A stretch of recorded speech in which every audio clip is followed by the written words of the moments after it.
Oi pessoal, boa tarde. Eu sou a Roberta Fogueiral, do canal Aduaneiro.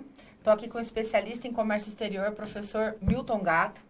Boa tarde, professor. Boa tarde, Roberta. Muito obrigada, viu, por aceitar o convite da gente. Eu que agradeço o convite.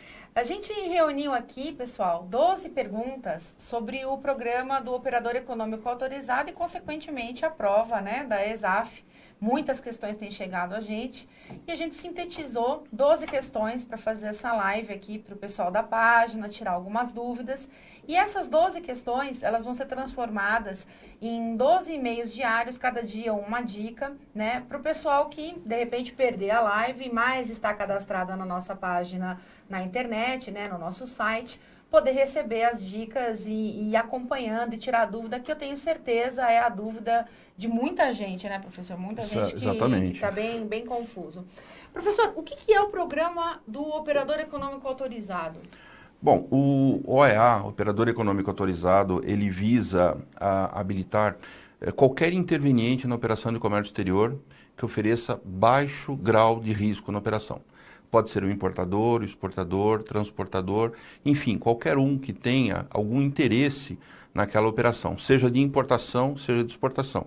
A meta é sempre aquela, é identificar os intervenientes que ofereçam baixo grau de risco nessas operações. Daí vem a habilitação OEA. Quando o senhor fala baixo risco de risco da operação... Baixo grau de risco. Baixo grau de risco. Explica um pouquinho para a gente o que é um baixo grau de risco para um interveniente. Veja, no caso, o órgão gestor aqui no Brasil, a Receita Federal, ela está preocupada exatamente com esse grande fluxo e movimentação de pessoas, mercadorias, transportes. A ideia, exatamente, oferecer o baixo grau de risco é que toda essa movimentação cumpra não só as questões aduaneiras, mas inclusive no aspecto tributário, o cumprimento de normas. Compliance, compliance, assim. Exatamente. Essa é a ideia. Mas isso não é inacessível para uma pequena empresa, para uma média empresa, ou isso é uma coisa só de empresa grande? Não, pelo contrário. Isso está acessível, basicamente, hoje a todas as empresas que operam em todos os segmentos. Em todos os segmentos. Todos os segmentos, exatamente. Então, é por esse motivo que esse programa foi criado. Quando a gente fala por que o programa do OEA foi criado sob o ponto de vista da Receita Federal. Exatamente. A preocupação, veja, essa é um programa que foi criado no exterior. Nós tivemos, a partir do advento do ataque das Torres Gêmeas em Nova York, aquela grande preocupação com o terrorismo. Daí se iniciou esse programa de forma bem mais... Da maior transparência. Maior transparência, exatamente. Como eu falei, aquela preocupação no grande fluxo de pessoas, é o controle, basicamente é o controle de entrada e saída de pessoas, mercadorias, meios de transporte, tentando evitar exatamente essas questões ligadas à parte aduaneira, ao cumprimento, ao compliance, como você bem falou, e também a essa questão ligada ao terrorismo. E hoje, além do Brasil, quantos países já possuem o programa implementado? Hoje, basicamente, todos os continentes já está implementado o programa. O Brasil foi o último aqui? Ou ainda tem alguém para trás? O Brasil não foi o último, ainda existem algo em torno de 15, 16 programas em desenvolvimento. Ficamos no fim. Quase ficamos no final, mas você vê que é interessante, o programa, o Brasil aderiu ao programa independentemente da questão econômica e da questão política que nós passamos recentemente. Você viu que o programa, ele entrou em vigor independentemente vamos assim dizer, do fora Dilma, fica Temer, exatamente, ele entrou em vigor. Mas hoje o programa já se encontra estabelecido em mais de 60 países, América do Norte, Ásia, Oriente Médio, Europa, e o Brasil já está aí já com praticamente 2 anos, com o programa em desenvolvimento. Um ajudante de despachante aduaneiro, ele pode conseguir uma certificação OEA? Essa é uma das perguntas que mais nos tem feito, Essa preocupação com a prova de qualificação técnica, que ocorreu o ano passado, vai ocorrer agora, nos próximos meses, e muita gente tem questionado isso. Não, o ajudante não. O ajudante não, porque ele ainda não é habilitado a despachante. Tá? Então, essa prova que vai ocorrer dentro de poucos meses, ela visa, primeiramente, a questão do ajudante de despachante aduaneiro, para se tornar um ajudante de despachante aduaneiro, e a prova de qualificação técnica também aplicável ao despachante aduaneiro para obtenção da certificação OEA. Então, respondendo, o ajudante, não, ainda não. Só depois que ele for um despachante aduaneiro e atendido os requisitos da legislação para ter habilitação OEA. Então, numa única prova, eu posso me habilitar como ajudante de despachante aduaneiro. Exato. Certo? E se eu já sou o despachante, se eu não tiver esse certificado do OEA, eu deixo de ser despachante? Não, negativo. Essa também é uma preocupação que a gente tem recebido, né? Sim, muito. Vale dizer aqui, o programa, a habilitação OEA, ela é voluntária. Ok. Tá? Então, isso indica que não é obrigatório. Sim. Então, aqueles que não fizerem, que optarem por não serem certificados, os despachantes, não vão perder nenhum benefício já adquirido. Vão continuar continuará sendo, exatamente. Trabalham sem problema nenhum. Sem problema nenhum. O fato é, para que possam ser habilitados OEA, aí sim, e aí eu vou usar essa palavra na falta de uma melhor, eu lamento. Mas a Receita Federal está irredutível nesse ponto. Sim, a gente já ouviu várias observações de despachantes aduaneiros. Movimentação jurídica, inclusive, né? No inclusive, sentido de tentar barrar a prova. Alegando que já possui experiência de 20, 30, Sim, que isso seria 40 anos. Direito de trabalho que isso só já seria suficiente para ser habilitado. E a Receita falou, não é bem assim. Entendi. Isso é uma habilitação, não é um título, né? E para você obter a certificação, você tem que obter a pontuação mínima na prova de qualificação técnica. Então eu posso ser um despachante de 30, 40 anos e usar toda essa experiência que eu obtive para canalizar e me habilitar. E me destacar mais ainda no mercado. Exatamente. Vale dizer, que é uma das outras perguntas que nós temos recebido, o despachante ele tem que ter no mínimo 3 anos de experiência. Né? No mínimo 3 anos para poder fazer a prova e adquirir a habilitação mediante o cumprimento dos pontos mínimos. Sim. Tá? Não entrando nos pontos mínimos, mas assim, eu sou jovem, quero dar uma virada na minha carreira, vou prestar a prova para ser ajudante de despachante aduaneiro. Vou ficar 3 anos como ajudante de despachante aduaneiro e daqui 3 anos eu presto uma nova prova para ser OEA ou eu já entro com habilitação? Como eu faço? O ajudante de despachante aduaneiro, ele tem que ficar nessa situação por 2 anos. 2 anos. E depois requerer o registro para despachante aduaneiro. Agora, isso só não concede a ele a habilitação OEA. Aí ele tem que prestar uma nova prova? Tem que prestar a nova prova. Aí exatamente. Eu fico 2 anos como ajudante, presto uma nova prova e consigo fazer uma habilitação OEA. Exato. Dentro das reclamações que nós temos ouvido, uma delas é essa. Poxa, mas eu tenho que fazer a prova de novo. Sim, você tem que fazer a prova de novo. Agora a prova é para a habilitação OEA. Sim, tá? Mas voltando, Roberta, a OEA, ele é voluntário. Certo. Se você não fizer, você não perde aquilo que você já adquiriu até agora. Agora, o que vai mudar na minha condição profissional se eu prestar essa prova e conseguir me certificar no programa? Olha, aí o que nós temos visto, na verdade, é uma mudança de cenário. Tá? A habilitação, na verdade, ela está partindo dos importadores e dos exportadores. Estes, sim, que gozarão dos vários benefícios que são elencados pela legislação em vigor. Inclusive, um reduzido canal de conferência, né, de parametrização. Tá?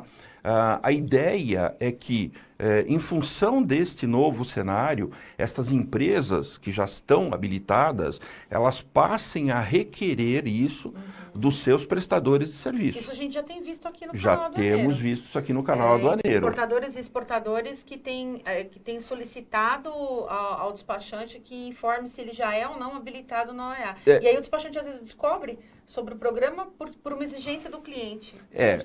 O que a gente tem visto até o momento são referências, né? Eu, particularmente, eu não vi até agora algo que seja obrigado, mas não é muito difícil Que de comece, imaginar. né? Exatamente. Agora, do outro lado, também é importante dizer, nós temos uma situação no curso preparatório que nós fizemos no ano passado, em que uma aluna, ela foi desligada da empresa durante a realização do curso preparatório. Após a realização do curso, ela obteve a pontuação mínima, né, para a habilitação OEA, e exatamente em função disso ela conseguiu um emprego novo em questão de semanas.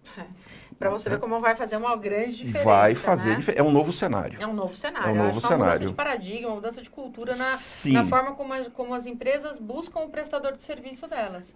Você falou uma palavra importante logo no início. O importador e exportador, ele está atrás do compliance. Sim. E vai exigir isso dos seus prestadores. Sim. Transportadoras, depositários fiéis, despachantes aduaneiros. O despachante que não tiver OEA, ele não vai ser prejudicado. Porém, em função desse novo cenário, falando, a coisa pode mudar. Com certeza. Pode mudar. A comissária de despacho, como PJ, como pessoa jurídica, ela pode ser certificada? Não, negativo. Não? No caso de despachante aduaneiro, nós estamos falando de CPF. Só pessoa física. No caso de despachante aduaneiro, exclusivamente pessoa física. Não é para comissária de despacho. E a gente já conversou um pouco assim, dessa mudança de paradigma, mas eu queria que o professor elencasse para a gente assim, o que você acha, na sua opinião, que são os benefícios mais assim, visíveis, né, com esse certificado, que as empresas certificadas podem usufruir? Como eu falei, o benefício vai cair direto para o importador e exportador, e aqui vale dizer, importante, uma leitura na Instrução Normativa de número 1598, que fala sobre o OEA. Ali é citado textualmente importador e exportador que realizem as suas operações de forma direta, sem a participação de intervenientes. Então, tradings que estão nos vendo agora, tá? As trading companies ficarão para um futuro momento. Nessa situação não vai entrar. Mas, voltando à sua pergunta, existem aí uma série de benefícios que vai desde da publicidade no próprio site da Receita Federal, da empresa. Inclusive, hoje já tem todas as empresas habilitadas, que já passam de 70, estão com o seu logotipo, a sua certificação, toda lá na página da Receita Federal. O exterior é uma baita certificação. Né? Nós temos visto isso, inclusive, a exigência de matrizes no exterior, que já são habilitadas, exigindo das suas filiais, aqui no caso do Brasil. Então, poderão gozar ali da ostentação no site da Receita, poderão ostentar o logotipo OEA no site da própria empresa, poderão participar de processos consultivos em relação a aprimoramento do programa junto com técnicos da Receita, como ou seja, né? colaborador, e vai ter um canal de comunicação direto ali com com a Receita Federal. Sem ter medo de ter esse contato com a Receita, né? O mais importante, né? Importante, porque as né? empresas morrem de medo de ter contato, né? Exatamente. A Receita não vai brigar com quem tiver De certificado, jeito né? nenhum. Claro. De jeito nenhum, até porque existe uma equipe especializada e a equipe ali não... isso já foi divulgado pela própria Receita. Eles não estão ali para ver coisa certa, coisa errada. Eles estão ali focados em OEA. Então, não tem nem que ter medo. E existem alguns benefícios que já foram divulgados pela própria Receita, as respostas de consulta de classificação fiscal em prazo extremamente reduzido. Então, e aí, mais celeridade para o processo. Mais celeridade empresa, e, inclusive, situações que ainda dependem de modificações na sistemática de comércio exterior, é o chamado despacho sobre águas, né? O despacho antecipado, o despacho marítimo. Nós não temos essa situação, com exceção no transporte terrestre, mas no marítimo, né, está previsto isso. Então, existem aí vários benefícios, sem falar do reduzido canal de parametrização. Isso, o custo disso é excelente, né? Além da parametrização imediata. Isso tá? é ótimo. Exatamente. Tem conferência. É o que você falou, é redução de custos, né? Redução Nós de sabemos o custos que é a empresa ficar com a mercadoria parada 3, 4, 5, 10 dias tempo? aguardando um canal. Demurrage, capatazias e tudo mais. Tudo mais. Após passar na prova, então, como é que eu faço para solicitar essa certificação? Olha, existe todo um procedimento, né? Não basta passar na prova, tá? E aí nós estamos falando especificamente do despachante aduaneiro. Mas eu vou falar em caráter geral, não só do despachante, mas todas as outras entidades que podem ser habilitadas. Então, nós temos as transportadoras nacionais e internacionais, importadores, exportadores, depositários fiéis, agentes aeroportuários e portuários e despachantes aduaneiros. Existem todo um critério estabelecido dentro da legislação, de novo, a Instrução Normativa de número 1598, e tudo começa com o preenchimento do questionário de autoavaliação, né? Importante, inclusive, Roberta, comentar rapidamente, esse questionário ele não será preenchido com sim ou não, como muita gente está pensando. Sim, não, e com os embasamentos, apresentação de documentos e tudo mais. Tá? Todo esse procedimento será recepcionado pela Receita Federal através da abertura de um dossiê digital, o famoso SODEA, onde toda a documentação será encaminhada para a Receita será feito o upload, né, para o site da Receita através de programa específico. Documento comprova, exatamente. Né? É esse procedimento que será conduzido, né, por aquele que quer ser habilitado. Me habilitei, passei na prova, sou despachante aduaneiro, preenchi todos os requisitos, entreguei os documentos, sou um operador econômico autorizado. Quais são as condições assim para o despachante se manter no programa, para a permanência dele no programa? Não só o despachante, mas qualquer habilitado. Tá. A cada 3 anos deve fazer um novo processo. Tudo de novo? A prova, inclusive? A prova... Não, no caso, a documentação toda... Ah, sim, até para renovação. Para renovação, tal. exatamente. Aqui eu faço uma comparação rápida com o que nós tínhamos no passado, que era o Linha Azul, que era um processo mais engessado, um pouquinho mais engessado, era 2 anos. Aqui, no caso, é a cada 3 anos. O que vai obrigar a empresa a não adotar a política de compliance só para preenchimento de questionário. Não, inclusive existe... Como cultura, né? Inclusive, durante todo o processo, durante esse momento em que ela foi habilitada até os 3 anos, ela poderá ser acompanhada, auditada e assim por diante. A qualquer momento. A qualquer momento, exatamente. Perfeito. Exatamente. O professor quer fazer mais alguma colocação dessas 12 dicas que a gente colocou? Não, é só deixar claro aqui a necessidade, pelo menos em termos de se pensar direitinho em relação ao EA. Como a gente falou aqui, é um novo cenário, tanto para o importador e exportador, quanto os demais intervenientes. E também para o despachante aduaneiro. Eu entendo as observações que estão sendo feitas por sindicatos, por despachantes. Na verdade, eu conheço até despachantes que são verdadeiros doutores na área, né? Mas a regra do jogo é a pontuação mínima na prova de qualificação técnica. Tá?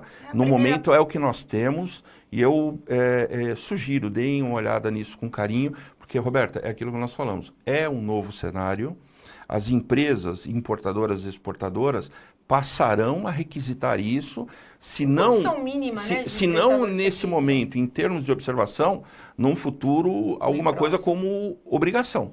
Se você não tiver OEA, sinto muito, você não vai mais poder fazer parte do meu leque de prestadores de serviço. Porque eu sou compliance e você não vai fazer muito sentido, né? Mais ou menos por aí. Eu sou habilitado e você, que é meu prestador, não é? Então eu não sou compliance. Né? Exatamente. Então eu queria dar só essa sugestão, né? E também, né, fazendo aqui Mas vou te fazer uma pergunta final, aquela pergunta de $1 milhão. Opa! Assim, tá? A prova é difícil? Difícil. Pela leitura do edital, você que é o professor da matéria aqui, das aulas gravadas, de 0 a 10 essa prova é difícil, como é que é? A prova, ela é bem técnica. A prova é bem técnica. Tenho certeza... É o regulamento aduaneiro? É o regulamento, não só o regulamento aduaneiro, tá? Nós temos aí várias situações que envolvem, além do regulamento aduaneiro, outras questões. Mas, basicamente, podemos seguir ali o regulamento aduaneiro. É uma prova técnica, depende de muita atenção de quem estiver participando, mas nós também temos experiência com amigos da área. Sim, o próprio, né? Gilberto Sartori, que já gravou até depoimento Gilberto, que já gravou aqui com a gente, né? Ele passou em primeiro lugar, inclusive, na prova. Sim. Inclusive, ele colaborou naquele primeiro curso preparatório que nós fizemos, deve colaborar agora no segundo que vamos fazer. Então, assim, a prova, ela é técnica. Existem, sim, algumas questões de pegadinha que requer atenção, mas, para quem estudou, para quem se dedicou, não deve ter muita dificuldade. Não sai muito do que o edital Não, fala, não. não tem muita surpresa, O que você falou agora é importantíssimo. Acompanhe o edital, tá? Inclusive, o nosso curso preparatório talvez seja o único do Brasil 100% focado no edital. 100% focado no edital. Tá? E além disso, uma coisa que quando a gente começou a discutir a montagem do curso, uma coisa que me preocupou bastante era a possibilidade de revisão de aula. Então, embora as aulas sejam ministradas aos sábados e sejam telepresenciais, quer dizer, elas vão ser presenciais aqui em São Paulo e transmitidas ao vivo para o Brasil todo, para onde a pessoa estiver, essas aulas vão ser gravadas e elas ficarão disponíveis na nossa plataforma de EAD. Então, a pessoa, quantas vezes quiser, até a data da prova, pode rever aquela matéria e nós teremos as aulas de línguas, né? Exatamente. Português, espanhol. Não, é aquilo que nós falamos. Nós atendemos 100% o edital do ESAF. Aulas de inglês, português ou espanhol, de acordo com a escolha, mas toda a parte aduaneira.